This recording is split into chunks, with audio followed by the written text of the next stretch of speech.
Welcome to GESARA for Dummies. It is the 10th of April 2025. Let's look at today's news from Professor William Liebenberg by Martin Stein. Please like, share and subscribe. Join our Telegram group in the comments below. Thank you. Let's go. The GESARA law. The killbox explained. When Q puts something in brackets, what Q is saying is target acquired. Watch this closely. Next. Domino to fall. It's military comms. A killbox is a real battlefield term, a designated zone where a specific enemy target is identified for elimination, legally cleared and locked in for action. So in Q speak, brackets equals locked in. Whether it's Soros, Clinton, Humer, Rothschild, or even 5. It means they are in their crosshairs. It's not if, it's when. For those in Rio Linda, kill brackets equals the digital version of a laser dot on the forehead. The deep state's final warning. Q has them marked. There is no escape.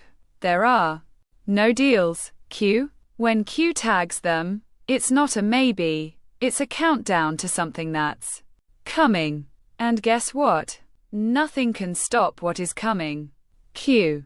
And if you're watching closely, what Q once said was coming is already happening. Trump's enemies are learning what retribution really means. And that lesson is simple. UFO. Zimbabwe issues dollar bonds to pay ex-farmers for land grabs.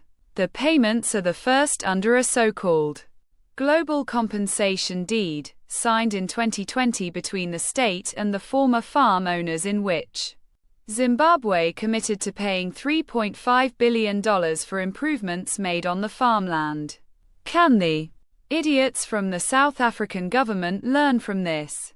South Africans have criticized Julius Malema after he claimed that white people were land thieves and promised there would be expropriation without compensation.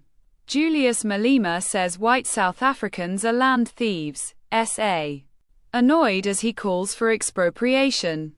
Julius Malema accused white people of being land thieves because they were in possession of stolen goods.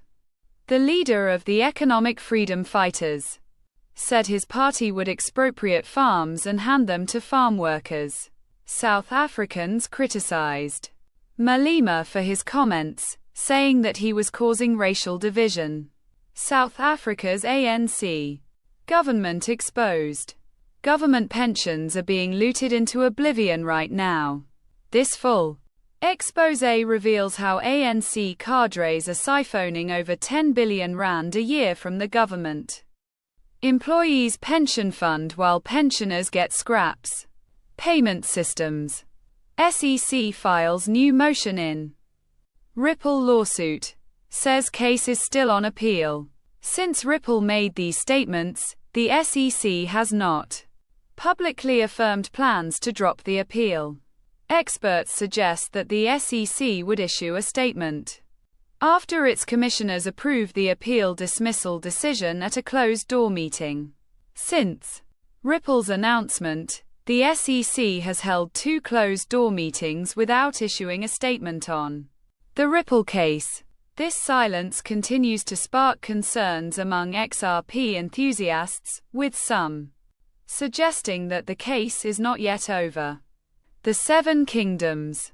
The United States and Panama have signed a framework agreement on priority and free passage of American military ships through the Panama Canal, the Pentagon chief said. Currency wars. Treasury talks currency manipulation.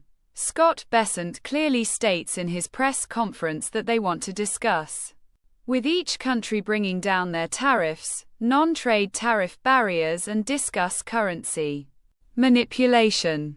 First Trump and now Bessent. Can they be any more clear? 1-to-1. NESARA creates new U.S. Treasury currency backed by gold, silver and precious metals, ending U.S. government bankruptcy. This will initiate global economic reform. NESARA, then GESARA. That sums up your Thursday news. See you tomorrow.